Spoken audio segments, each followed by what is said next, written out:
Assalamualaikum warahmatullahi wabarakatuh. Waalaikumsalam warahmatullahi wabarakatuh. Selamat siang semuanya para partisipan yang sudah tergabung dalam acara Zoominar Pancasila Komunitas Kita Tidak Takut hari ini. Perkenalkan dahulu, saya Susi Ferawati, Ketua Komunitas Kita Tidak Takut. Dan hari ini saya ingin mengajak ke para teman-teman sahabat KTT untuk mengikuti acara Zoominar KTT yang bertemakan Ada Apa Dengan Jakarta. Nah, saya mengundang di sudah hadir beberapa para narasumber, yaitu Abang Ade Armando, beliau dosen komunikasi FISIP UI. Assalamualaikum Bang, apa kabar? Waalaikumsalam, baik, alhamdulillah Susi. Alhamdulillah sehat ya. Kemudian ada Abang Ferdinand Hutahian. Wah, luar biasa. Terima kasih Bang sudah mau bergabung di sini. Selamat siang. Selamat siang. Sehat selalu ya Bang? Sehat, okay. Alhamdulillah. Dan satu lagi yaitu Habib Zain Assegaf. Ya, beliau pengamat budaya yang sengaja saya undang juga karena statusnya sangat frontal dan saya merasa tertarik untuk mengajak diskusi ini. Assalamualaikum Bib. Waalaikumsalam. Oke.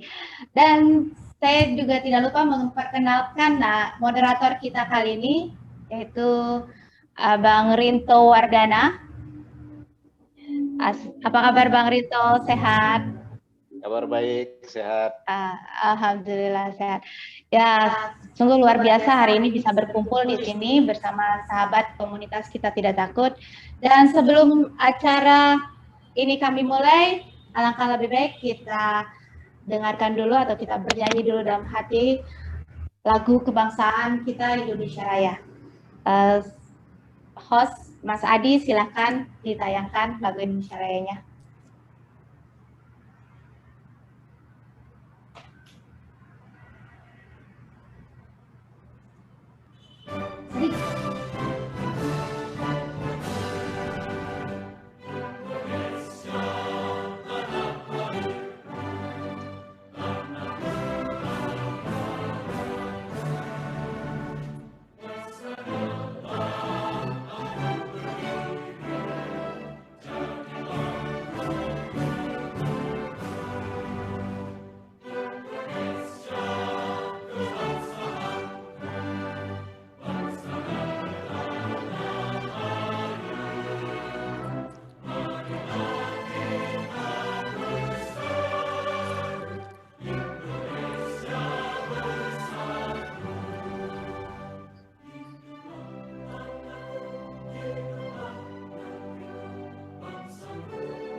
Baik, terima kasih.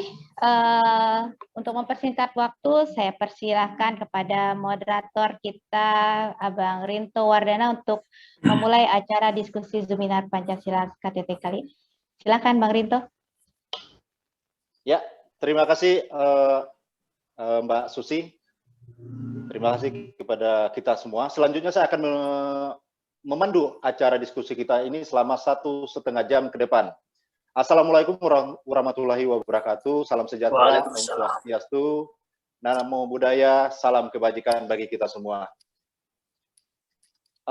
Sebelum kita masuk kepada diskusi kita, saya minta kepada Mas Adi untuk memutarkan sebuah video untuk kita. menjadi kendala petugas untuk mengevakuasi korban banjir. Korban terdampak banjir di wilayah Cipinang Melayu saat ini mencapai 2.321 jiwa.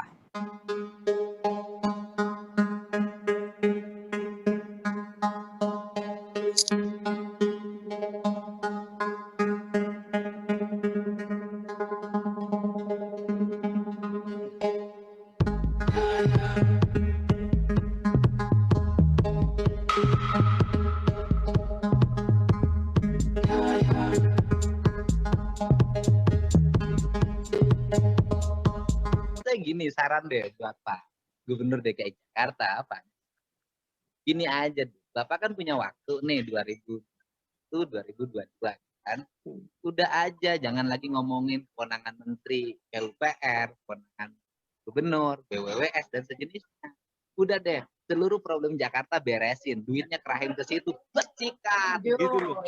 Nah, gitu loh. Karena kalau sudah jadi bank, ya tetap aja yang dibully bukan Menteri PUPR, yang dibully Gubernur, gitu loh. Iya. Tetapi kan jadi Gubernur DKI juga bukan hanya dibulinya, siapapun jadi Gubernur DKI, cepat popularitasnya untuk nyapres. Ya seimbang lah, namanya Gubernur DKI kan. Kalau bagus ya dia pasti cepat merintahnya, ya kan. Kalau lagi apes, dia cepat kelelepnya, nah itu resiko lah.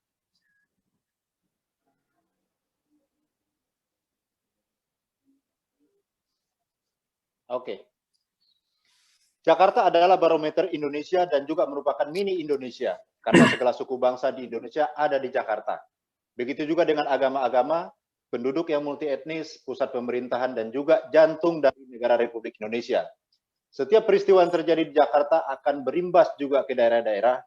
Dapat dibayangkan jika Jakarta menjadi trendsetter Indonesia tidak dikelola dengan baik, maka dampaknya akan sangat luar biasa bagi kita.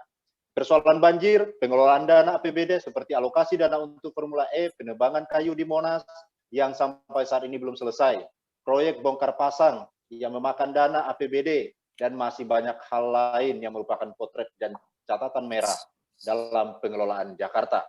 Namun kita juga tetap mengapresiasi beberapa kemajuan-kemajuan yang dicapai seperti komitmen melanjutkan beberapa proyek yang telah dirintis oleh pemimpin sebelumnya seperti kelanjutan dari pembangunan MRT, LRT, dan ada perpustakaan mini di stasiun MRT, dan ya mungkin ada beberapa hal lain yang bisa mungkin narasumber kita akan sampaikan terkait hal ini. Nah, adapun alur diskusi kita ini terdiri dari beberapa bagian, yaitu pertama, pemaparan dari para narasumber.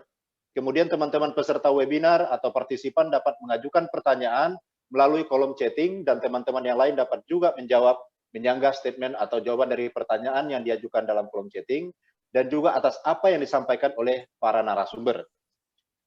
Host akan memilih beberapa pertanyaan dalam kolom chat untuk kami tanyakan kepada para narsum secara interaktif. Dan terakhir, saya akan membuka diskusi interaktif di mana teman-teman para hadirin partisipan dapat mengajukan pertanyaan langsung kepada para narasumber dan tidak tertutup kemungkinan juga untuk mengajukan pertanyaan kepada moderator.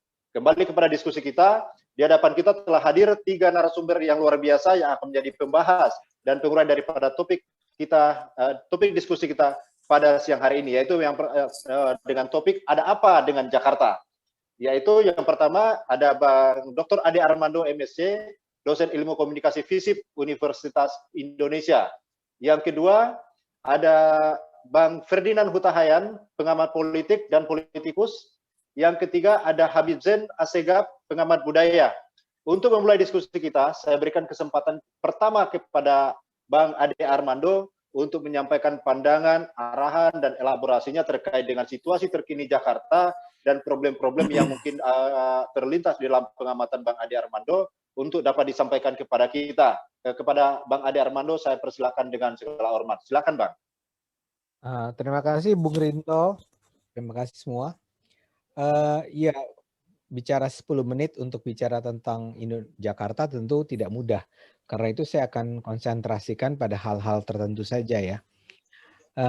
Saya menangkap ketika tadi Bung Rinto mau bicara tentang adanya pencapaian-pencapaian Pak Anies, itu terasa sekali bahwa Bung Rinto seperti kesulitan ya.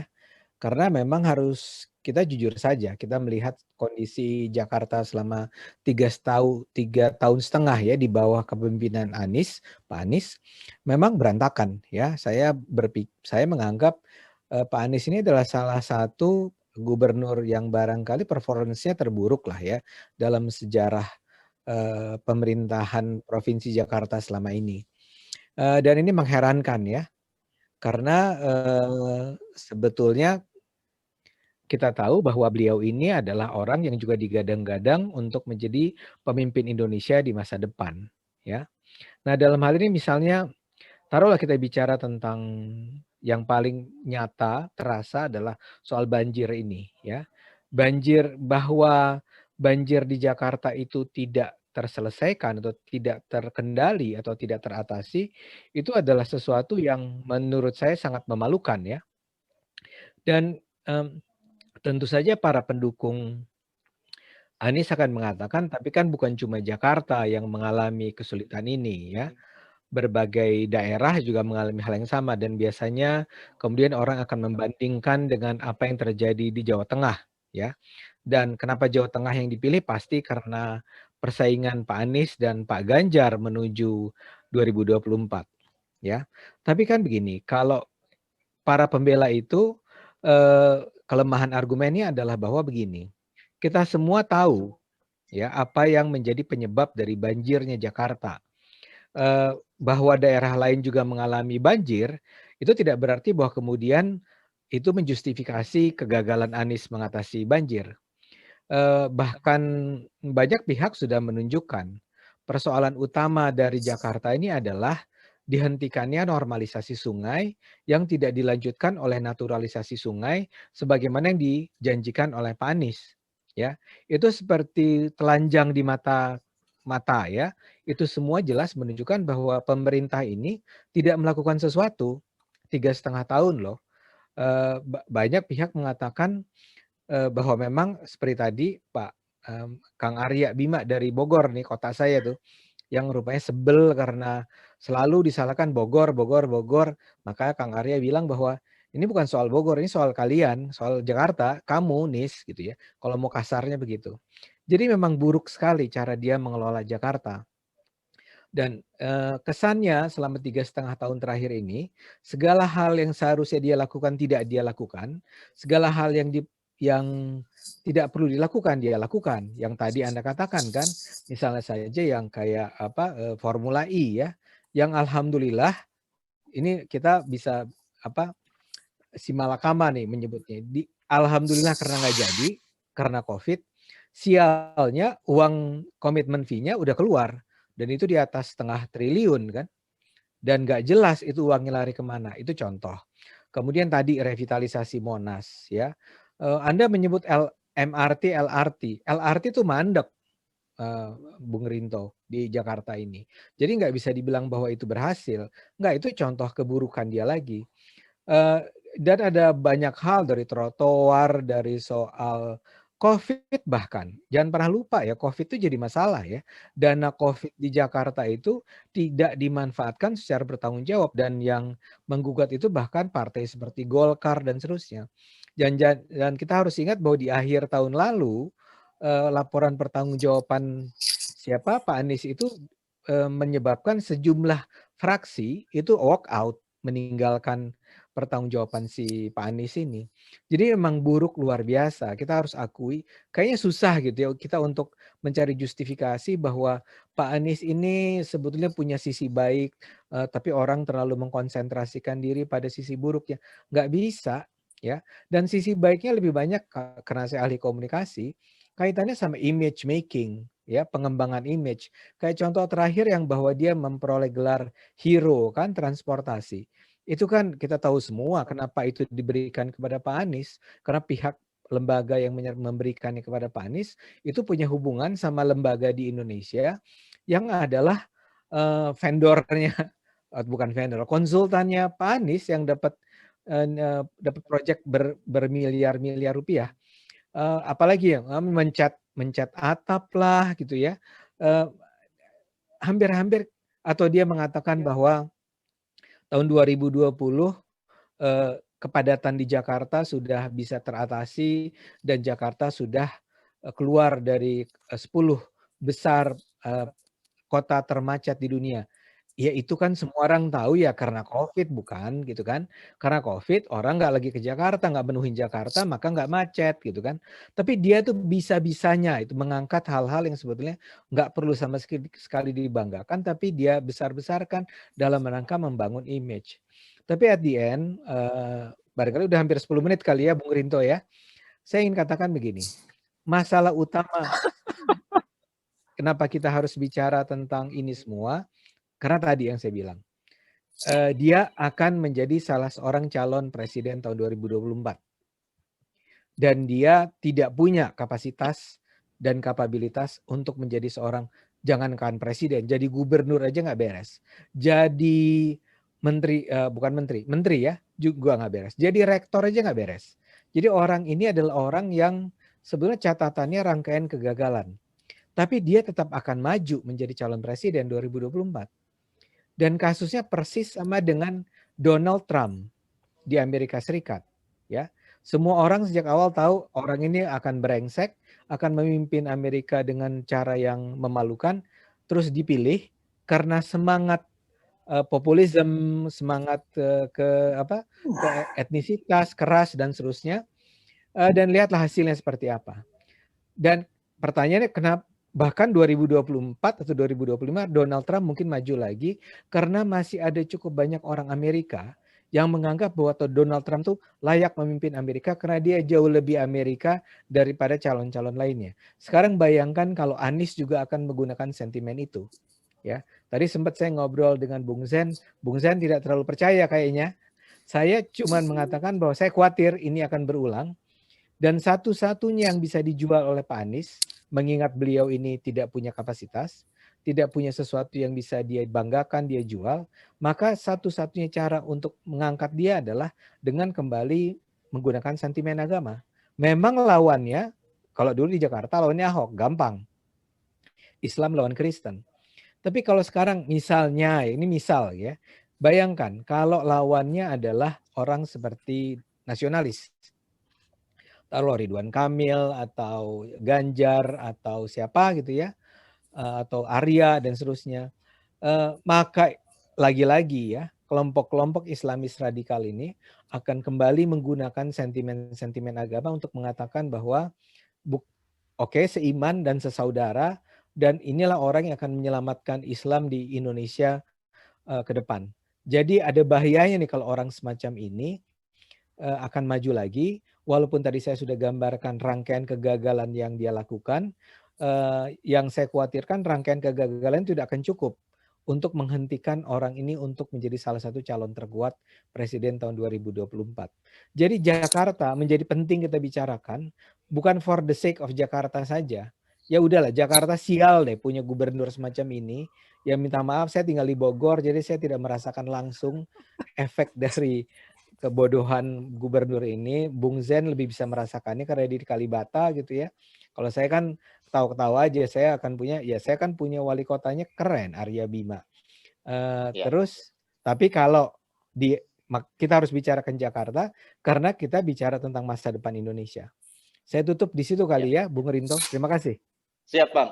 Bang, tapi kira-kira di dalam pandangan Bang Ade, apakah sama sekali tidak pernah ada prestasi yang dicapai oleh Pak Anies Baswedan selama menjadi Gubernur DKI? Sulit saya menjawabnya karena nggak ada. Kayaknya nggak ada deh. Ini ada contoh orang. Ada contoh orang yang nggak punya prestasi itu rada nggak enak ngomongnya ya. Cuman betul-betul saya coba pikirkan gitu ya. MRT itu ya Ahok gitu ya. LRT-nya mati. Nggak tahu nih Bung Zen ada apa lagi ya.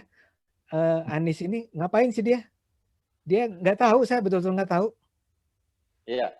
Tapi gini Bang, mungkin bias kali ya Bung Rinto ya. Apa sih yang membuat ini kan kita melihat fakta Bang, bahwa banyak sekali pendukung-pendukungnya bahkan di seluruh Indonesia itu masih banyak yang mendukung Pak Baswedan sebagai pemimpin. Kira-kira itu penyebabnya apa kira-kira Bang? Satu, agama. Hanya agama. Nggak ada alasan lain. Persis seperti pemimpin seperti siapa Donald Trump tadi, populisme, merasa bahwa dialah orang yang perjuangan Amerika yang sesungguhnya. Di luar itu nggak ada. Bayangkan ya Bung Rinto, Pak Anies ini membentuk yang namanya tim gabungan apa itu TGUPP. Ya. Anda lihat kelakuannya TGUPP. Ketika banjir ini kan ada salah seorang tokohnya yang dari ITB itu loh. Siapa namanya? Saya lupa itu. Yang mengatakan bahwa air itu ditampung di rumah, disimpan di rumah, sisanya dikeluarkan. Itu kan maksud saya, ya nggak usah saya itu ahli planologi atau apapun. Dia ITB kan. Buat saya itu menggelikan dan memalukan, dan kok bisa-bisanya sih dia punya TGUPP yang digaji besar sekali dan orangnya seperti itu. Jadi udah gubernurnya begitu, timnya begitu. Ini kayak betul-betul istilah yang kawanan burung tuh bergabung dalam satu grupnya. Jadi kayak orang-orang yang tidak berkualitas ini gabung dalam satu tim kualitas. Ada temannya Bung Zen namanya G. Salifah kan. Bung Zen pasti kenal banget tuh ya. Itu parah kan kalau udah ngomong ngebela-belain pembangunan di Jakarta. Jadi kayak bunch of orang-orang nggak berkualitas gabung di situ dan dia didukung. Kalau Anda tanya kenapa didukung? Ya agama, apalagi orang rasional yang walaupun Islam nggak mungkin dukung karena terlalu kasat mata loh kerusakan yang dia timbulkan. Saya minta maaf, tapi lagi-lagi saya akan kembali ke Anda itu. Saya mungkin salah juga, ya mungkin saya nggak melihat, mungkin saya bias, mungkin tertutup kali ya. Tapi sejauh ini kalau Anda tanya apa yang saya ketahui, saya akan jawab itu nggak ada. Ya. Siap, Bang Ade. Terima kasih. Oke. Ya, selanjutnya saya memberikan kesempatan kepada narasumber kita yang kedua, yaitu Bang Ferdinand Huta Hayan untuk menyampaikan pandangan, arahan dan saran-sarannya kepada kita, Bang Ferdinand. Sepertinya Bang Ferdinand ini banyak informasi yang bisa kita gali ke Bang Ferdinand ini. Saya akan mengejar beberapa topik ini ke Bang Ferdinand. Kepada Bang Ferdinand, saya silakan, Bang. Mestinya tadi senior saya Bang Zen dulu. Saya Bang Habib Zen itu dia menyempurnakan semuanya, Bang. Oh gitu ya. Benar. Ya, Bang. Baik. Ya, tadi kalau saya mendengar Bang Ade menyampaikan semua sebetulnya sudah tuntas ya. Apa yang beliau sampaikan memang itulah realita Jakarta saat ini. Kalau saya pribadi melihat bahwa apa yang dilakukan Anies Baswedan selama 3 tahun memimpin tidak lebih daripada hanya proyek untuk mencitrakan dirinya, mengangkat stigma dirinya adalah seseorang yang berhasil, seseorang yang mampu, seseorang yang memang layak menjadi pemimpin. Saya tidak menemukan di dalam kebijakan-kebijakan Anies Baswedan itu ada hal-hal yang memang menjadi prioritas seharusnya dilakukan untuk menyelesaikan masalah-masalah Jakarta. Sejak dari dulu puluhan tahun lalu, kita mengetahui masalah Jakarta itu paling utama adalah banjir, macet. 2 hal ini. Baru masalah ketiga kemiskinan, tunawisma segala macam. Tetapi untuk banjir dan macet, saya tidak menemukan apa yang dilakukan Anies Baswedan selama 3 tahun menjabat. Justru sibuk ya dengan narasi-narasi segala macam bahwa saya lihat Anies Baswedan ini berpikir segala sesuatu itu bisa diselesaikan dengan berbicara. Seperti menangani macet. Apa yang dilakukan Anies Baswedan saat ini? Tidak ada sama sekali. Boleh dibuktikan dari APBD kita, tidak ada. Bahkan dia mempersempit lebar jalan, memperlebar trotoar. Yang entah untuk apa saat ini trotoar itu lebar-lebar sampai 3 meter. Ini Jakarta yang hawanya panas sekali. Orang tidak suka jalan kaki. Kecuali kalau kita di Venice, di Eropa sana yang kadang udaranya sejuk, orang suka jalan di trotoar. Tapi kalau Jakarta, saya pengen tahu siapa yang suka di Jakarta ini berjalan kaki, kecuali orang memang yang sengaja olahraga ya, menempuh satu perjalanan dari titik A ke titik B dengan berjalan kaki. Kemudian ditambah lagi narasi Anies Baswedan menyatakan bahwa transportasi utama kita itu adalah kaki. Lah kok kaki? Inilah yang saya sebut bahwa Anies Baswedan ini untuk mengerti skala prioritas, itu pun dia tidak mampu. Jadi sesat pikir, sesat paham, akhirnya sesat kebijakan. Nah itu untuk macet. Yang kedua tentang banjir. Banjir ini kan perkara yang sudah lama sekali. Pak Jokowi dulu waktu masih gubernur menyatakan kalau saya jadi presiden akan lebih mudah mengatasi banjir. Kenapa beliau berkata begitu? Karena beliau tahu solusinya, artinya menyelesaikan masalah di hulu, menyelesaikan masalah di tengah dan di hilir. Nah ini sekarang Pak Jokowi menjadi presiden tidak bisa melaksanakan itu karena adanya otonomi daerah. Nah otonomi daerah ini menuntut kerjasama antara pusat dengan daerah. Coba bayangkan seorang Menteri PUPR Pak Basuki dengan staf ahlinya bidang air Pak Mas Firdaus, garuk-garuk kepala melulu ingin menyelesaikan banjir Jakarta, tetapi tidak bisa karena kewenangan yang ada di Pemda DKI Jakarta sebagai pemegang otonom daerah. Nah jadi kalau kawan-kawan di sebelah teriak dulu Jokowi bicara begini, lebih mudah menyelesaikan banjir kalau presiden, ya memang lebih mudah, tetapi kerjasama dari Anies Baswedan dan Pemda DKI Jakarta ini kan dibutuhkan. Terutama contohnya menyelesaikan di hulu, tidak mungkin pusat melakukan itu sendiri. Di hilir lagi terlebih. Nah sekarang Anies tidak melakukan apa-apa, tetapi bisa mengklaim diri, sukses mengatasi banjir, bisa memproklamirkan bahwa Cipinang Melayu itu setelah berpuluh-puluh tahun banjir tidak lagi banjir. Ini tidak seharusnya dilakukan oleh seorang pejabat pemerintah. Ini memalukan menurut saya dan bentuk sebuah kebohongan. Nah bagaimana sekarang menyelesaikan masalah Jakarta ini? Ya Anies harus merubah diri, memperbaiki diri, betul-betul merubah APBD yang ada, fokuskan menyelesaikan masalah Jakarta. Kalau tanpa itu, waduh, ini masalah Jakarta tidak akan selesai dan terus akan begini. Jadi kalau gubernur dibully kala banjir ya itu harus diterima. Dibully ketika ada masalah ya harus diterima karena memang tidak melakukan sesuatu. Lakukan sesuatu yang benar, saya pikir masyarakat pasti akan mendukung. Banyak, ini kan masalah banjir sudah bertahun-tahun. Kalau saja Anies Baswedan melakukan sesuatu, masih tetap banjir, rakyat akan memahami, oh iya ya dia sudah melakukan sesuatu, hanya belum selesai. Lah ini tidak melakukan sesuatu kok mengklaim sukses. Ini kan yang bikin marah rakyat termasuk saya. Saya marah sekali melihat pembohong-pembohong seperti itu. Kira-kira begitu dulu dari saya. Terima kasih. Waduh, menarik ini Bang Ferdinand, luar biasa ini. Bang, tapi bukankah trotoar itu kalau ketika trotoar yang bagus itu katanya itu kan untuk memanusiakan para pejalan kaki juga, Bang? Apakah tidak bermanfaat, Bang? Kira-kira.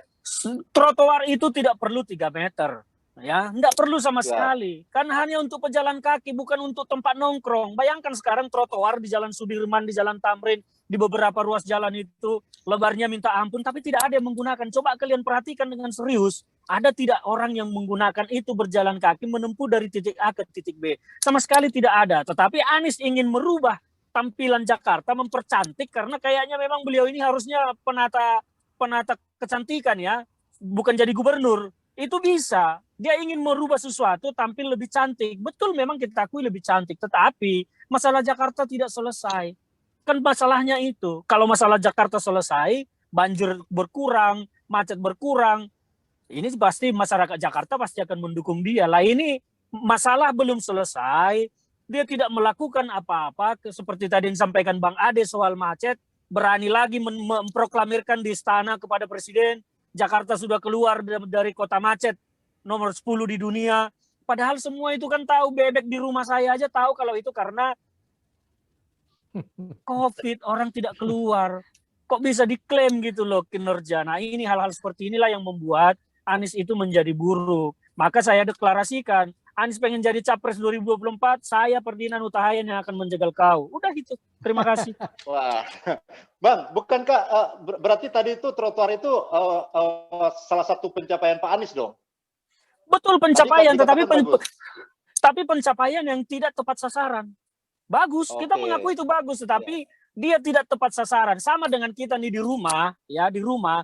Untuk apa kita bangun teras kita indah pakai keramik atau marmer yang mahal, tetapi kita sendiri tidak pernah santai di situ, tidak pernah duduk di situ, atau kita bikin sesuatu peralatan di rumah kita bagus mahal, tetapi kita tidak pergunakan. Nah ini trotoar yang telah menghabiskan anggaran triliunan, nirmanfaat. Apalagi sekarang yang di Melawai saya dengar 60 miliar untuk 4,3 kilometer, ini kan terindikasi sangat mahal sekali.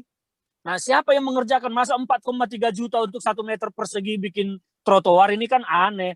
Itu sangat mahal sekali menurut saya. Nah, hal-hal seperti ini yang perlu diteliti dan diperiksa oleh auditor negara. Jangan dibiarkan terlalu bebas seperti itu. Menurut saya itu indikasi markupnya sangat kentara untuk pembangunan trotoar itu. Bagus memang, tetapi ya seperti tadi saya sampaikan, dia tidak tepat sasaran. Iya, beberapa waktu lalu Bang Ferdinand pernah menyoroti terkait dengan penggunaan dana Formula E, Bang. Itu menurut Bang Ferdinand, apakah terindikasi ada dugaan korupsi di sana, Bang?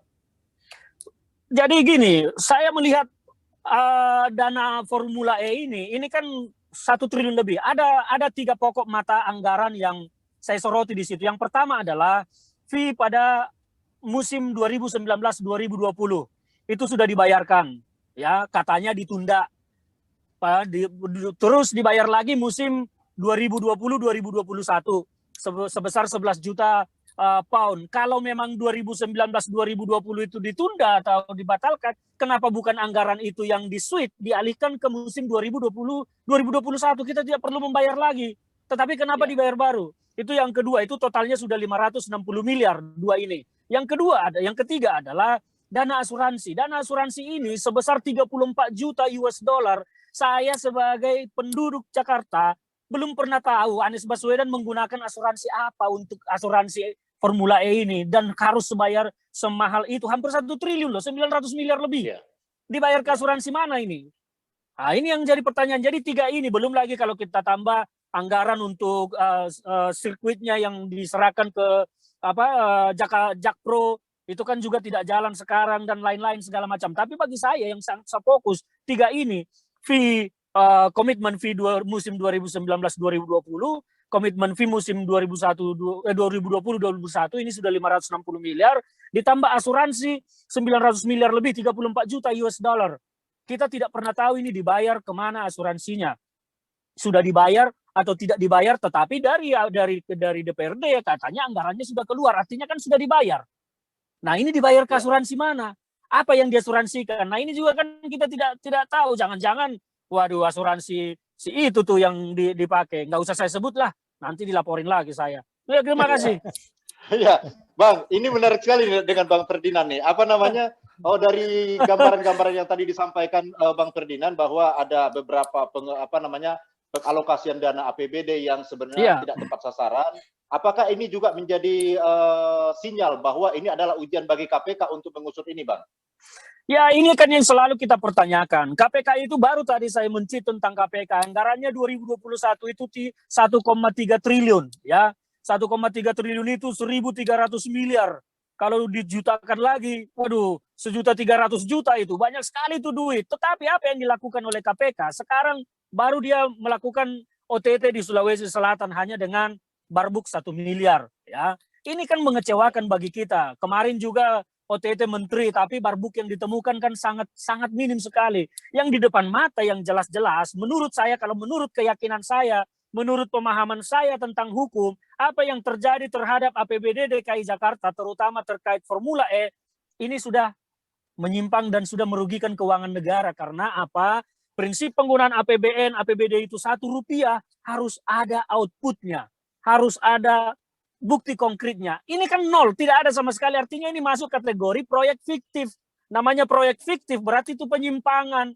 Kalau sudah menyimpang, ya pelanggaran hukum. Tinggal cari siapa pelakunya. Kan itu harusnya. Kalau berdasarkan teori penyelidikan. Ini ada uang hilang tidak jelas kemana. Ya cari pelakunya. Apakah ini merugikan keuangan negara? Ya kalau menurut saya merugikan keuangan negara lah. 1 triliun lebih sekarang uang itu tidak kelihatan, kita tidak tahu di mana. Ketika kita tanya Pemda, jawabannya hanya selalu uang itu aman kok, hanya ditunda. Ditundanya sampai kapan? Faktanya musim 2020-2021 Pemda DKI Jakarta itu tidak masuk dalam agenda balapan Formula E musim 2020-2021. Jadi ditundanya mau kapan? Mau sampai berganti presiden 2024? Atau sampai kapan hanya alasan begitu saja, atau sampai Novel Baswedan keluar dulu dari KPK, mundur dulu, sampai sekarang tidak mundur-mundur sih beliau itu. Kira-kira begitu, Bang. Aduh, luar biasa Bang Ferdinand. Semangatnya membuat saya semakin semangat juga ini, Bang Ferdinand. Harus semangat kita menjaga Indonesia ini, bahaya ini. Mantap. Siap. Ya.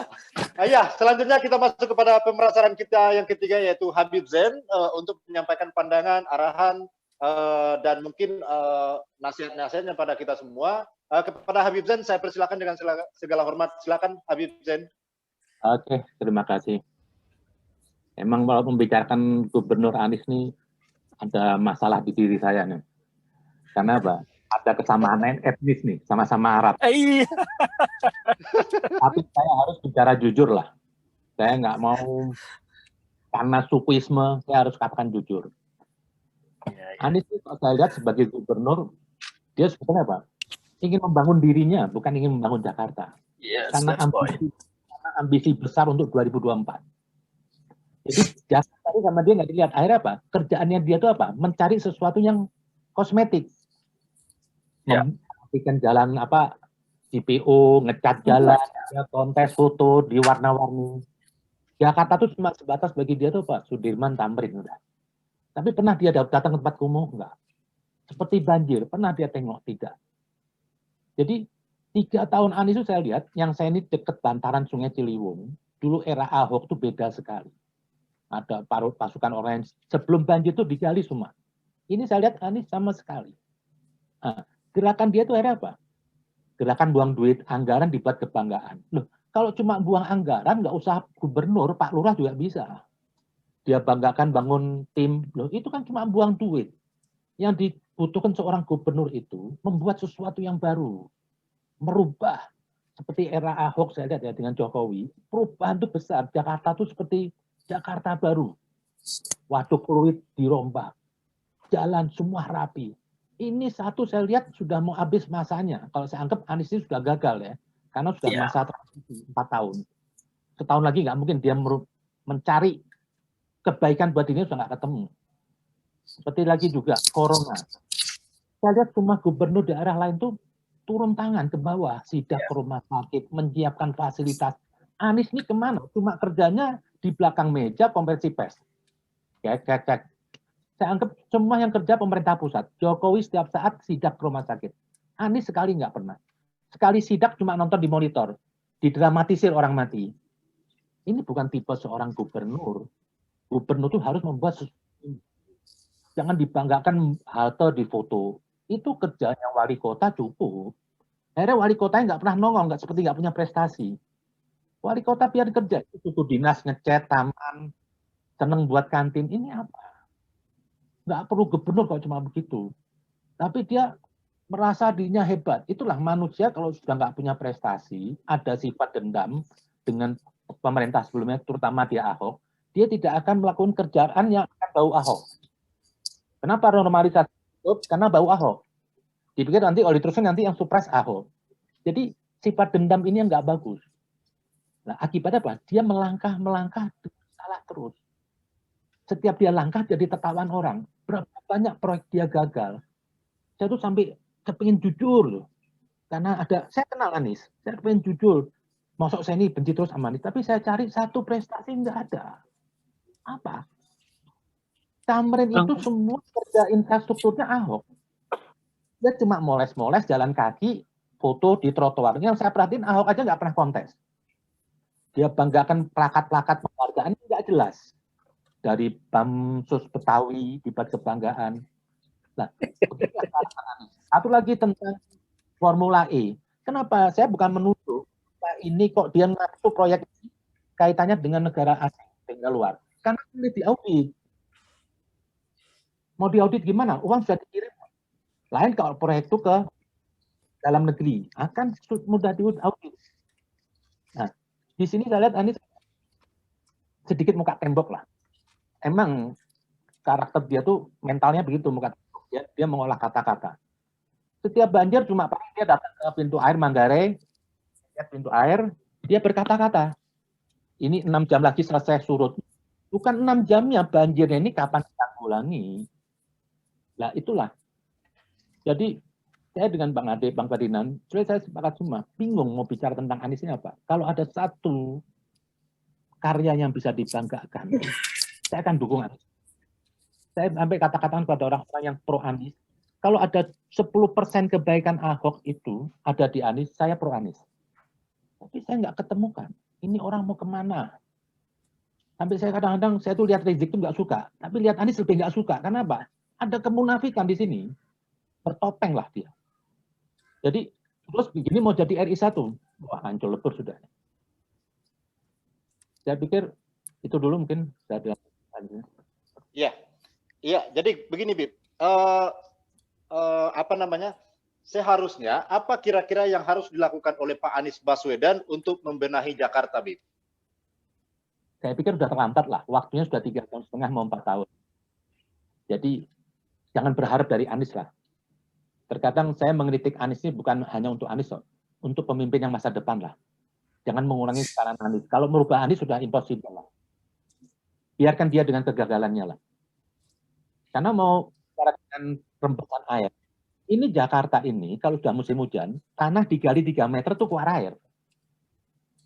Saya di area Kalibata, Condet.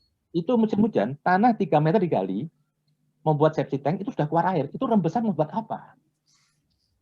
Tetap aja air nggak bisa masuk. Mestinya kan harus disalurin semua. Sebelum ada penduduk dimanapun, di hutan manapun, pasti ada sungai. Jadi jangan melawan sunnatullah juga menentang sungai. Sungai itu perlu untuk menyalurkan air ke laut. Iya, betul. Hutan mana ada sungai? Ini alam sunnatullah malah. Emang laut itu tempat pembuangan air yang tidak masuk ke. Lah begitulah Anies. Jadi kalau mau berharap dari Anies, saya pikir enggak lah. Tapi kritikan saya ini, saya nggak ingin merubah Anies. Anies nggak bisa dirubah. Tapi apa? Untuk pemimpin masa depan, jangan mengulangi kesalahannya Anies ini aja.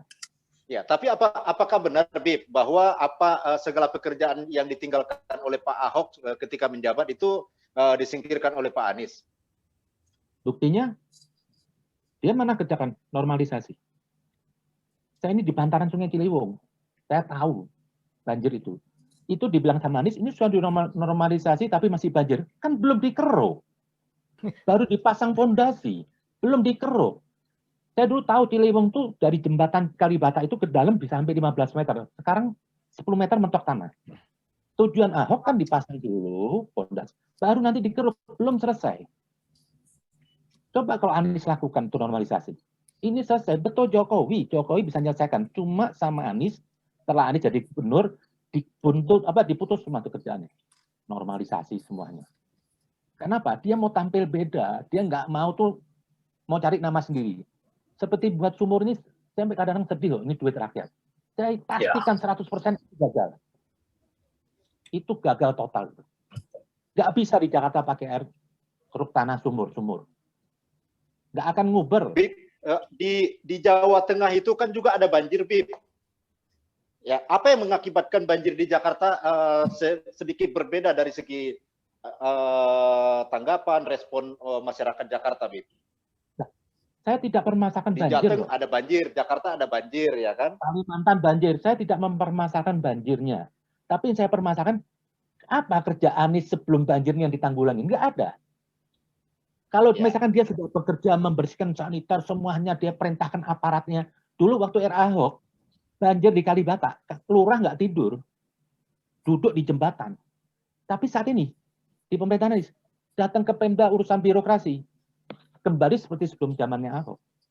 Jadi saya bukan masalah banjir. Banjir itu mungkin terjadi. Tapi ada kerjaan Anies apa enggak di sini?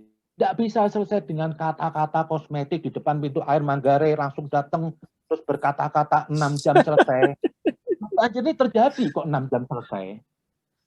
Dan sekarang ini, banjir di Jakarta itu sedikit berkurang. Dan banjir yang kemarin ini masih banjir bagi saya belum banjir besar.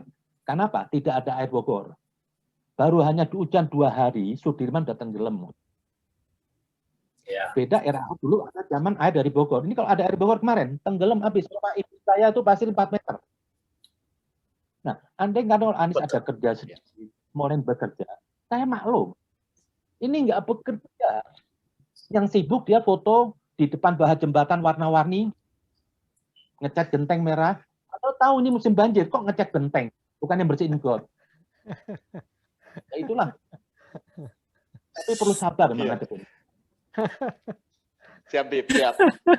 Ini ada beberapa pertanyaan yang masuk kepada saya. Yang pertama ada dari saudara Rian yang menanyakan, bagaimana dengan TL dana Formula One? Selama ini tim biru zaman Pak Ahok selalu, berarti ada beberapa pertanyaan nih. Ini dia mempertanyakan salah satunya tentang dana formula. Tadi sepertinya sudah dijabarkan oleh Bang Ferdinand.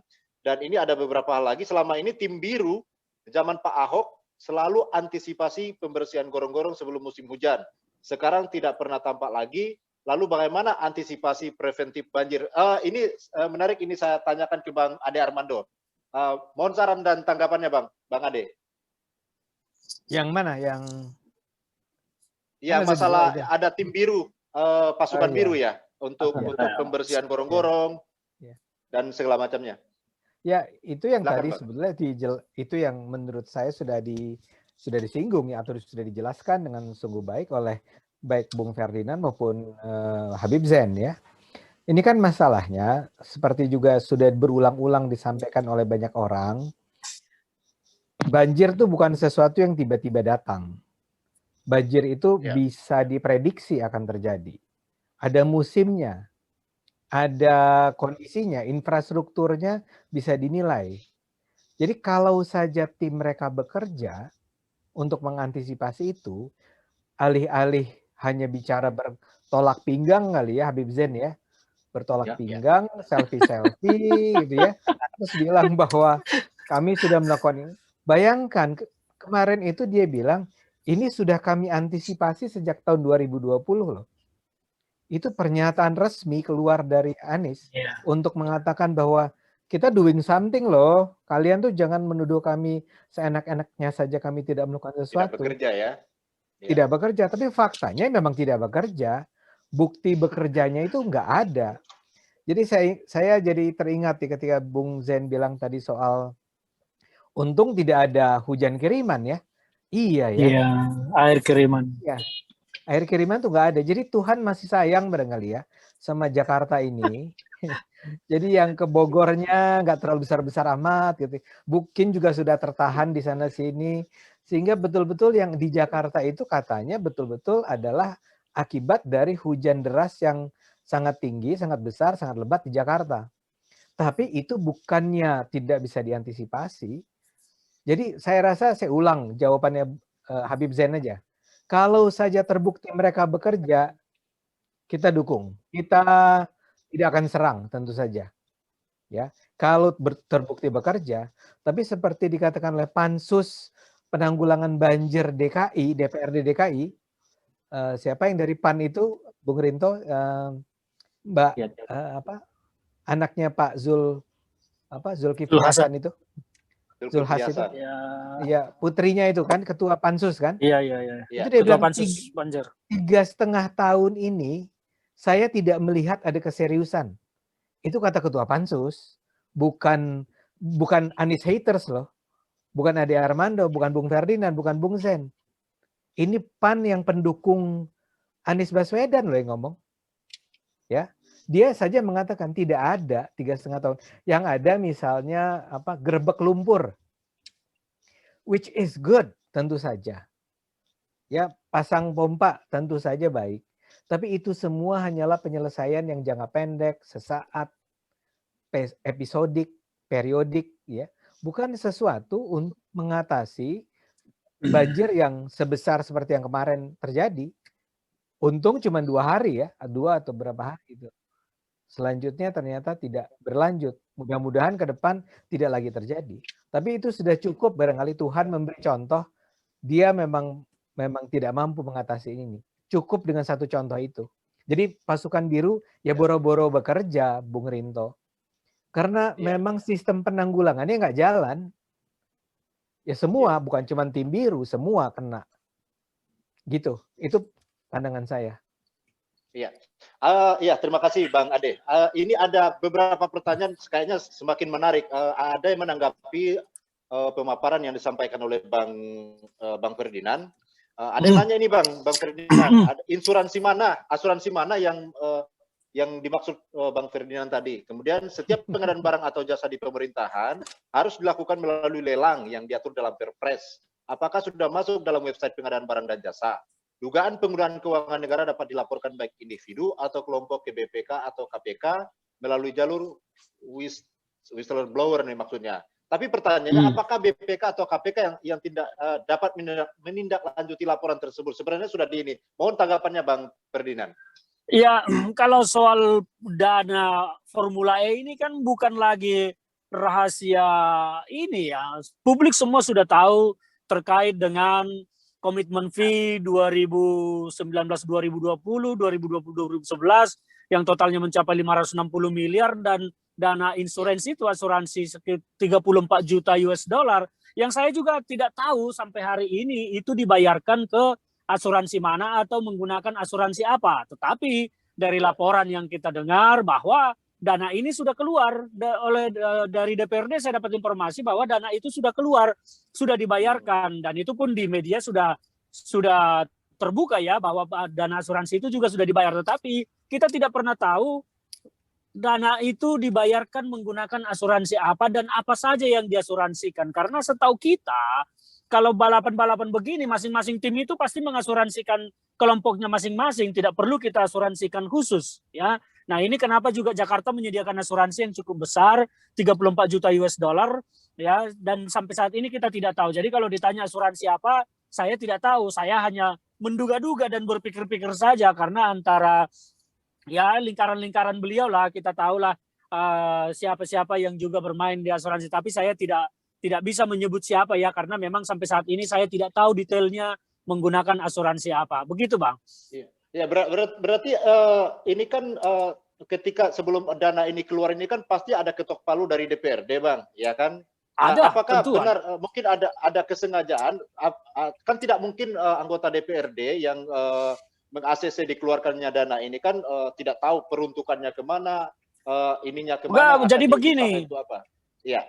Jadi begini, DPRD itu mengetok palu menyetujui penggunaan alokasi anggaran. Tetapi ketika dana itu digunakan, tidak lagi terlibat DPRD, tetapi di situ sudah kewenangan pihak eksekutif.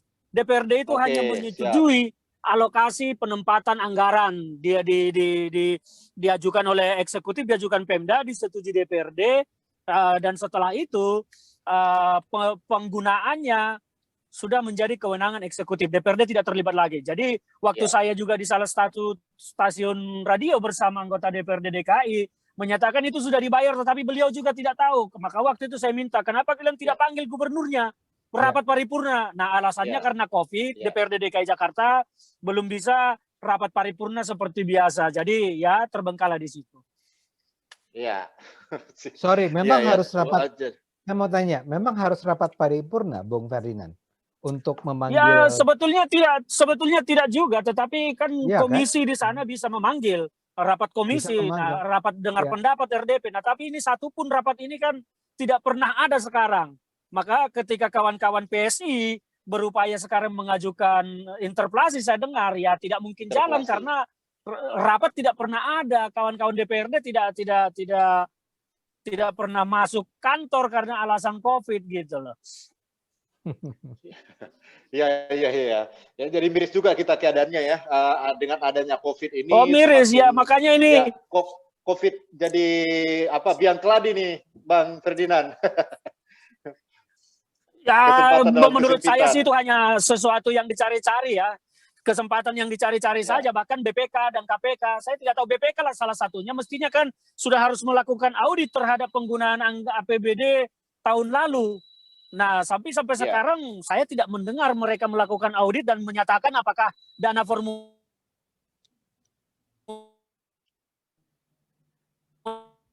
Halo? Iya, kayaknya Bang Ferdinand di terowongan deh. Iya, lagi kena basement. Kayaknya. Di underpass atau basement. Kepotong. Itu adalah satu bentuk sinyalnya jelek. Iya. Bang Ferdinand, ini ada pertanyaan yang lebih spesifik ini Bang Ferdinand terkait dengan yang Bang Ferdinand sampaikan tadi. Apa yang bisa dilakukan untuk mendesak KPK untuk memproses Pak Anies Baswedan? Kehancuran DKI tidak bisa terus pembiaran hingga kehancuran RI. PSI mau interpelasi Anies, Kenapa ditertawakan dan parpol lain seperti enggan memproses interpelasi itu. Nah, ini konkretnya seperti apa ini Bang? Mungkin ini ada pertanyaan dari Pak Rapindo Utagalung. Ya, Pak Rapindo, saya pikir begini ya, kalau upaya-upaya umum yang mau kita lakukan agak sulit. Ya, saya pribadi sekarang dalam posisi menyiapkan bukti-bukti apa yang terkait dengan dana Formula E ini. Nah, nanti saya akan datang ke KPK dan umum terbuka. Ini KPK dan BPK kayaknya tidak mendengar. Maka saya dalam beberapa waktu ke depan menyiapkan bukti-bukti yang saya miliki. Ya, saya akan mendatangi KPK dan memasukkan laporan terkait dengan dana Formula E ini yang saya anggap sudah tidak benar dan harus menuntut pertanggungjawaban dari pihak yang mengeksekusi anggaran itu keluar. Kira-kira begitu, Bang. Saya dukung. Iya. Ya. Mungkin ada tambahan dari Bibzen terkait dengan yang tadi dijelaskan Bang Ferdinand? Saya pikir ini proyek Formula ini harusnya kalau DPRD itu dan Anies bijaksana, arif, ini kondisi negara COVID, tidak ada duit. Kenapa harus memaksakan sesuatu yang nggak penting? Iya, betul. Kalau ya benar ambil aja duitnya. Tapi di sini saya lihat apa? Ini duit nggak mungkin kembali. Nggak bakal kembali. Nggak bakal kembali. Kenapa? Saya bukan menuduh. Ini sudah banyak bagi komisi. Mungkin saya menyimpan uang untuk 2024 lah. Ya. Masuk akal. Saya curiga boleh aja. Kenapa kok memaksakan sesuatu? Kalau emang dia arif, orang DPRD dan Anies, tarik aja. Ini negara lagi kondisi susah kok. Masa ada COVID membuat Formula E? Dan waktunya Anies tinggal setahun lagi nih. Ya, tahun depan sudah selesai dia. Iya, berarti kalau dana ini tidak kembali, berarti kan akan mengakibatkan potensi temuan bagi BPK ini, Bibzen. Mungkin Bang Ferdinand bisa tambahkan juga. Tapi bisa aja di alasan apa? Ini force major. Kan data COVID kan force major. Berarti apa? Ada sesuatu yang punya alasan dia. Udah komitmen tapi force major dan mungkin untuk sulit kembali. Dia bisa aja buat alasan ini sudah biaya, sudah keluar semua. Ya, saya tambahkan ya. Jadi begini, mungkin saja dia akan menggunakan alasan force major, tetapi ada yang menguatkan bahwa dia itu tidak menggunakan unsur kehati-hatian, yaitu ketika musim 2019-2020 ternyata sudah gagal dilaksanakan. Kenapa dia membayar lagi? Bang Ferdinand terputus suaranya, mungkin di basement. Ya, di basement. Komitmen fee untuk musim 2000 membayar itu, jangan dibayar lagi, dia bayar lagi. Iya. Oke. Ya, saat ini saya akan memberikan kesempatan kepada para partisipan untuk mengajukan pertanyaan secara langsung kepada narasumber atau juga kepada saya juga tidak masalah. Silakan kepada teman-teman partisipan yang mungkin memberikan pertanyaan atau saran-saran atau bagaimana. Silakan teman-teman partisipan. Raise hand. Yang mau bertanya raise hand. Silakan yang mau bertanya raise hand. Bung Rinto. Siap, Bang Ade. Ya, ini tapi saya lihat ada chat-chat yang menarik tuh yang bisa dibacakan ya. Iya, ya saya sepertinya saya perlu dibantu teman-teman ini hostnya. Ini misalnya apa nih? Saya mau lihat. Karena banyak ya. Chat. Nah, saya bacakan salah satu. Saya mau minta pendapat Bang Ferdinand. Ini dari From Pratomo. Soal fraksi-fraksi di DPRD DKI yang tidak mendukung interpelasi yang dilakukan oleh PSI terhadap Gubernur Anies. Apakah sebenarnya ada permainan antar partai untuk memuluskan semuanya? Tapi sepertinya ini perlu Bang Ade nih yang menjawab nih dulu ini. Loh, silakan saya? Bang Ade. Ya, apa-apa Bang. Kita perlu dapat gambaran dulu dari Bang Ade nih. Ya, kan sebetulnya memang apa yang kita lihat ini luar biasa mencurigakan ya. Ya. Misalnya saja, bagaimana mungkin inisiatif yang dilakukan oleh PSI, dan saya harus beri catatan, ini bukan cuma hanya PSI ya, yang bukan yang interpelasi, tapi yang sebelumnya, yang tidak mau menerima, yang menyatakan tidak menerima pertanggungjawabannya Anies. Antara lain kasusnya adalah tentang Formula E kan. Itu ternyata ya mayoritas anggota DPR-nya tetap menerima. Tapi beberapa partai lain kalau nggak salah kan Golkar ya, Bung Rinto kalau nggak salah. PAN ya kalau nggak salah. Itu juga mendukung PSI. Nah pertanyaannya kenapa yang besar-besar justru menerima ya, tanpa mempersoalkan itu lebih lanjut. Karena saya rasa memang, walaupun tadi Bung Zen mengatakan bahwa kayaknya udah nggak tertolong gitu ya. Tapi barangkali kita bisa menolong Jakarta itu kalau dalam sisa 1 tahun ini kejanggalan-kejanggalannya Anies ini dibongkar. Dan memang jadinya diperlukan partai seperti PSI ya yang terus bersuara untuk agar kalau perlu tadi sampai ke KPK, BPK semua. Walaupun tadi ada sebuah masukan yang penting yang mengatakan bahwa BPK akan sedang memeriksa DKI dan akhir Februari ini seharusnya sudah keluar katanya laporannya. Tapi kita harus sadar juga bahwa lembaga seperti BPK juga tidak bisa kita percaya begitu saja akan melahirkan hasil audit yang valid ya. Kita harus tahu juga, kita harus sadar sejak sekarang bahwa kalau itu sampai nanti akhirnya dinyatakan tidak ada masalah, ya memang kita harus siap-siap ya. Tapi memang betul, ini kan mencurigakan semua. Ya misalnya gini, tadi soal definisi korupsi kan adalah merugikan rakyat dan keuangan negara dan menguntungkan gitu kan? Ya enggak, Bung Rinto ingat ya? Iya, betul. Nah, ini kan tinggal dilacak. Diri sendiri dan atau orang lain dan orang lain negara. Ya. Ini kan tinggal dicek. Itu uang yang tadi asuransi atau uang yang sudah dijadikan down payment atau misalnya tadi pembangunan trotoar yang berapa tadi dikatakan oleh Bung Ferdinand yang tidak masuk di akal gitu ya, chat-chat segala macam, itu kemana larinya uang-uang tersebut? Pohon-pohon yang direvitalisasi Monas itu kan perlu dilacak semua. Dan lembaga yang punya otoritas untuk itu ya ada BPK, ada KPK. Ya KPK kalau kecurigaannya ada korupsi di situ kan bisa terlibat di dalamnya. Nah, barangkali kita yang bisa kita lakukan, Bung Zen dan kawan-kawan adalah ya kita dengan dorong PSI atau kita sendiri melakukannya agar dalam 1 tahun terakhir ini bisa dibongkar. Ya, barangkali berlebihan untuk mengatakan ini bisa dibongkar ya. Tapi memang ini harus dipersoalkan. Karena itu semua sedemikian kasat mata loh. Kasat mata beneran. Angka-angka yang disebut oleh Bung Ferdinand itu bukan angka rahasia, itu ada di media massa.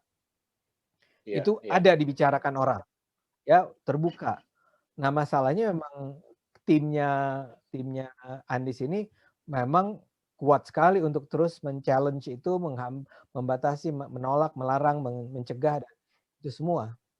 Jadi kalau menurut saya memang it's so mencurigakan ya bahwa satu DPRD itu nggak kompak misalnya untuk kalau Gerindra kayak Taufik kemarin kita paham lah ya kan Taufik itu ketika PSI mau interpelasi dia bilang hahaha emang lu siapa kayak gitulah ya tapi itu kan ya Taufik lah Gerindra lah tapi kalau partai lain even PDIP menurut saya kan agak mencurigakan saya minta maaf ya buat teman-teman tapi ya kita harus buka-bukaan juga kan kok sampai didiamkan ya. Dan ini udah 4 tahun. Tinggal setahun lagi. Dan kenapa KPK diam saja dan kenapa BPK diam saja. Itu semua mencurigakan. Dan kita nggak perlu ada laporan ke KPK. Ini kan ada pertanyaan, apakah memang harus ada laporan ke KPK? Harusnya kan enggak. Masa KPK bertindak berdasarkan pengaduan? Kan nggak perlu gitu. Kalau sesuatu itu sudah sangat jelas di depan mata, dia harusnya mulai menyadap Anies, menyadap TGUPP gitu ya, untuk mempelajari apa yang mereka lakukan dengan izin gitu saja. Oke, ada sepertinya ada yang bertanya, Bang Rapindo Hutagalung, silakan Bang, mengajukan pertanyaan Bang. Bang Rapindo?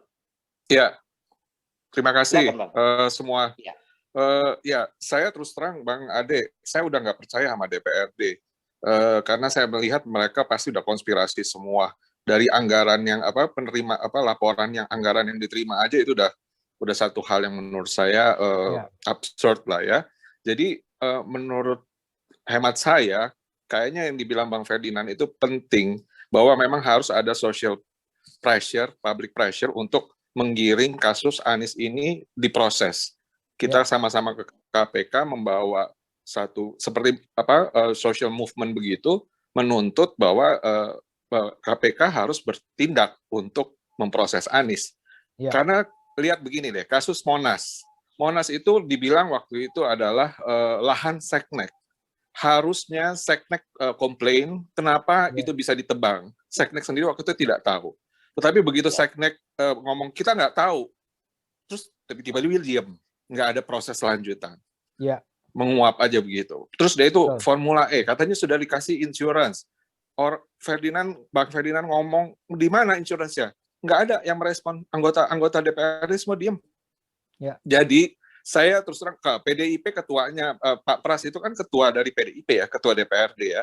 Kalau dia memang sebagai pro rakyat gitu ya, ini isu yang udah sangat kental gitu. Artinya ini dia harusnya bisa memfasilitasi itu. Assume Gerindra tidak mendukung, tetapi dia harusnya bisa memfasilitasi gitu kan. Nah ini enggak gitu. Jadi saya sih tetap udah apatis lah kalau mengharapkan proses DPRD itu bisa berjalan. Kasihan PSI beneran. Jadi memang harus sepertinya kita ini yang di luar yang harus bergerak seperti yang Bang Ferdinand bilang, kita kumpulin data segala macam, tapi jangan Bang Ferdinand sendiri juga, karena berarti dia nanti akan seperti PSI gitu, teriak di lapangan kosong.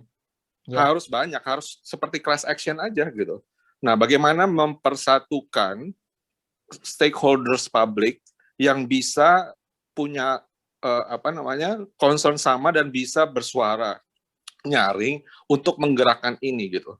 Contohnya waktu kayak kita kampanye gerakan alumni aja zaman dulu itu, di mana parpol semua sibuk ngurusin kursi caleg-calegnya.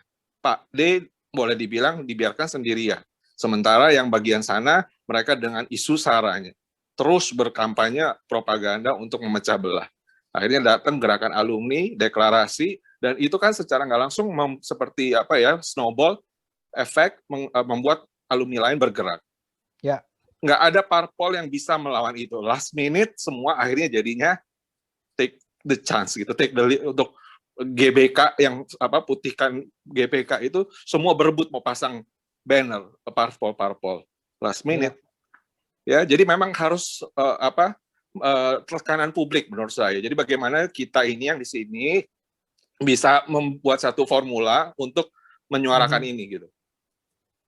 Terima kasih. Ini Bung Rinto nih. Gimana Bung Rinto? Iya Bang. Ya, tolong diorganisir kita ini. Saya pikir perlu untuk sementara saya moderator dulu Bang ya. Oh gitu ya. Ya, kalau itu Bang Rafindo pasti punya banyak teman-teman lawyer yang kalau memang ada gerakan-gerakan untuk perbaikan itu, ya mungkin silakan dilakukan di luar. Ya, kita sudah masuk ke penghujung acara kita, tapi terlebih dahulu saya meminta kepada host untuk memutar satu video untuk kita. Silakan Mas Adi.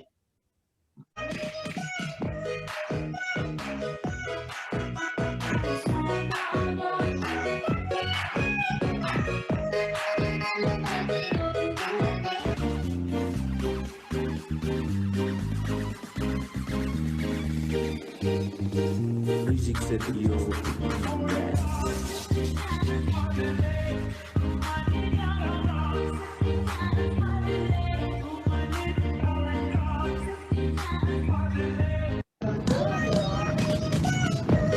Banjir, sengaja mobil taruh depan. There'll be no sunlight if I lose you, baby. Jadi gue hari ini rencana mau keluar apartemen, tapi pas gue buka balkon, wah ini akses keluar apartemen gue itu banjir semua tuh sepanjang jalan. Terus ini adalah rumah penduduk di belakang apartemen gue, udah coklat semua dan ada yang berenang dong, emang juara orang Indonesia. Ada yang bilang ini hoax, sono ada perahu karet. Makin deras hujannya, ada mobil lagi berenang.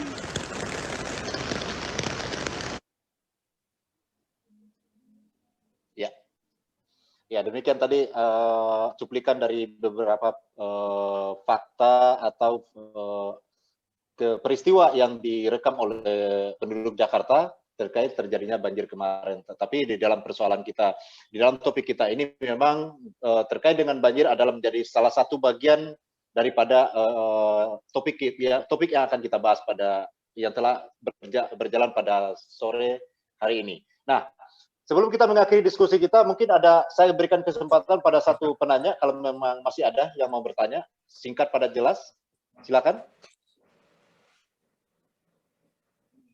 Tidak ada? Bang Ferdinand sudah bergabung kembali ya, Bang Ferdinand? Ya, terima kasih. Oke, terima kasih banyak Bang.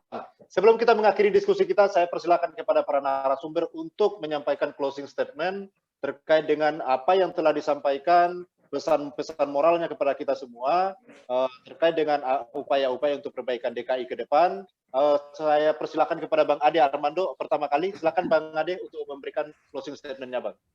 Ya, saya mau lanjutkan apa yang disampaikan oleh Pak Bang Rapindo ya. Ya, saya tiba-tiba memang terpikir setelah Bang Rapindo bicara begitu, tadi Bung Ferdinand bilang begitu, kemudian Habib Zain bilang begitu. Kelihatannya memang kita nggak bisa berhenti pada hanya ngomel gitu ya. Karena memang kalau tadi saya masih bicara tentang for the sake of 2024 gitu ya, dengan tujuan 2024, tapi kemudian saya sekarang jadinya berpikir, iya ya, memang nggak boleh dong kita membiarkan Anies itu melenggang tanpa bertanggung jawab terhadap apa yang dia lakukan. Dia harus bertanggung jawab, kita harus menuntut tanggung jawab dia. Dan kita memang harus menggalang tekanan publik untuk bicara pada saya setuju bahwa kayaknya sih kalau DPRD udah selesai lah ya. Mungkin kita masih bisa ngomong sama PSI, tapi ya PSI juga diketawain oleh Gerindra. Tapi yang dua lembaga lainnya yaitu KPK dan BPK ya harus dong kita, atau bukan harus, it's worth it ya, layak lah, pantas lah kita berusaha hubungi, kontak, minta agar mereka tuh melakukan hal-hal yang justru juga menjadi kewajiban mereka.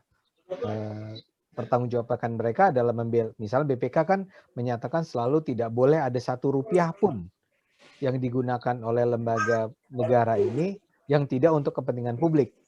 Ya, jadi dengan ideologi itu harusnya BPK itu ini bukan soal Rp1 lagi nih.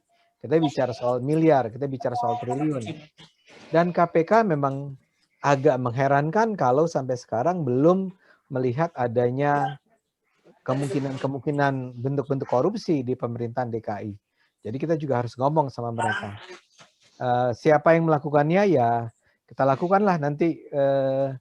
Nggak tahu Bung Rapindo punya ide apa gitu ya, atau yang lain punya ide apa, ya kita sama-sama lah. Kita bikin aliansi menuntut Anies lah gitu ya. Bukan karena kita membenci dia secara personal, tapi karena memang dia harus bertanggung jawab. Dan ini tidak ada hubungannya sama sekali dengan, taruhlah kita lepaskan dari isu politik 2024. Tapi ada gubernur yang menggunakan uang negara dengan cara semena-mena dan menderitakan masyarakat Jakarta, karena itu dia harus bertanggung jawab. Itu terakhirnya, Bung Rinto. Ya, siap Bang Ade. Saya berikan kesempatan kepada Bang Ferdinand untuk menyampaikan closing statement-nya terkait saran-saran atau mungkin nasihat-nasihat kepada kita semua terkait dengan perbaikan Jakarta ke depan. Silakan Bang Ferdinand. Ya, saya pikir begini ya, Jakarta ini kan adalah ibu kota negara yang menjadi barometer perkembangan Republik Indonesia, dan semestinya Jakarta ini menjadi teladan bagi daerah-daerah yang lain. Teladan itu artinya bukan hanya teladan daerahnya, tetapi juga pemimpinnya harus menunjukkan sikap teladan yang harus diteladani oleh kepala-kepala daerah lainnya, karena ini ibu kota negara. Jangan malah seperti kemarin membangun stigma, membangun citra dengan argumen-argumen yang tidak dapat dipertanggungjawabkan, bahkan masuk kategori berbohong ya. Ini sangat tidak patut untuk dilakukan oleh siapapun, pemimpin sebuah daerah, kepala daerah, apalagi Jakarta yang memang menjadi sorotan seluruh Indonesia. Harapan saya di waktu tersisa ini, ya Anies bisa memanfaatkan waktu yang sedikit ini semacam menjadi sebuah waktu untuk meminta maaf kepada publik dengan bekerja lebih benar sedikit lagi, lebih fokus sedikit lagi, tidak meniru masa-masa lalunya 3 tahun yang hanya ala kadarnya dan penuh dengan retorika. Saya berharap betul bahwa 1 tahun lebih ini, karena tahun depan dia sudah berakhir, ya dipergunakanlah ini sebagai ajang untuk permintaan maaf kepada publik Jakarta dengan bekerja penuh, bekerja giat, dan bekerja benar. Intinya dari saya seperti itu. Terima kasih. Ya, siap. Terima kasih Bang Ferdinand. Selanjutnya saya berikan kesempatan kepada Habib Zain Assegaf untuk memberikan saran closing statement-nya terkait dengan perbaikan-perbaikan DKI ke depan. Silakan Habib Zain. Saya pikir pertemuan ini cukup bagus, dihadirin oleh tokoh-tokoh kita, Bang Ferdinand, Bu Ade, juga ada lagi Bu Rampindo. Kita perlu tindakan aktif, jadi gerakan kita bisa mungkin kita arahkan ini, kita minta, saya lebih cenderung ingin datang ke DPRD. Kita minta waktu bicara dengan orang-orang mereka yang duduk di kursi DPRD. Apa sih maunya mereka? Nah, dari situ kita perlu nanti baru gerakannya ke KPK. Jadi DPRD ini tidak perlu ditekan. Mereka duduk manis enak aja. Saya yakin perlu lah atur waktu, saya serahkan kepada sama Bang Ferdinand, saya makmum lah. Saya akan ikut turun ke DPRD. Kita bicara di depan orang-orang anggota DPRD. Biar mereka tahu. Karena kalau mereka nggak pernah mereka duduk manis enak aja. Jadi pembelaan kita terhadap FPI yang PSI yang kecil apa? Perlu kehadiran kita. Mungkin Bang Ferdinand, Bang Ade bisa mengatur waktu. Kapanpun saya siap waktu, kita turun ke DPRD. Kita minta waktu kepada mereka. Kita pertanyakan, kemana ini? Kemana hati nurani mereka? Masa uang Formula E nggak bisa ditarik? Negara ini lagi butuh duit, sakit. Jadi gerakan kita jangan cuma dialog ini. Semoga ada manfaat buat negeri inilah. Terima kasih. Ya, terima kasih Habib Zain atas saran dan nasihatnya bagi kita semua. Demikian teman-teman, para partisipan yang hadir pada diskusi kita pada sore hari ini. Demikian acara diskusi kita telah selesai. Saya mengucapkan banyak terima kasih kepada para narasumber yang telah memberikan pencerahan kepada kita semua, juga kepada para panitia yang telah menyiapkan acara ini, dan juga kepada seluruh peserta partisipan webinar ini yang telah berpartisipasi. Kami juga akan mengadakan diskusi terkait dalam bentuk online dengan topik mengenai Pancasila dalam aktualisasinya saat ini. Dan jangan lewatkan, silakan bergabung kembali dan ikuti terus kegiatan Zoominar kami berikutnya. Demikian dari kami, saya Rinto Wardana mengucapkan terima kasih atas partisipasinya. Selamat sore. Gimana Bang Ade? Enggak, nanti kita ketemu lagi di gedung DPRD nih semua. Iya, kapan kita tuh? Siap. Rame-rame kita. Boleh yuk. Yuk. Rame-rame. Setuju. Siap. Kapan kita kalau bisa bikin kopdar? Iya, kopdar ya, jaga jarak. Offline. Benar-benar kita diskusi bersama. Pertanggung jawaban mereka. Ya. Oke, siap. Ya. Selamat berakhir buat kita semua ya. Sebelumnya kita minta foto dulu di satu frame, ya, Pak. Foto bersama. Mas Adi, tolong hostnya, tolong dipin semuanya. Siap ya. Siap ya, 1, 2, 3. Oke. Ya, sudah. Oke, terima kasih banyak. Bang Ade Armando, terima kasih semua. Ferdinand. Berakhir pekan semua, Bang Ferdinand. Sehat-sehat ya. Habib Zain. Bye. Semuanya. Nanti saya minta waktu ketemu nanti untuk memberikan souvenir untuk jadi narasumber kali ini. Oke. Baik, terima kasih. Sampai jumpa kembali para sahabat komunitas Kita Tidak Takut di acara Zoominar Pancasila Komunitas Kita Tidak Takut selanjutnya. Sampai jumpa. Assalamualaikum warahmatullahi wabarakatuh.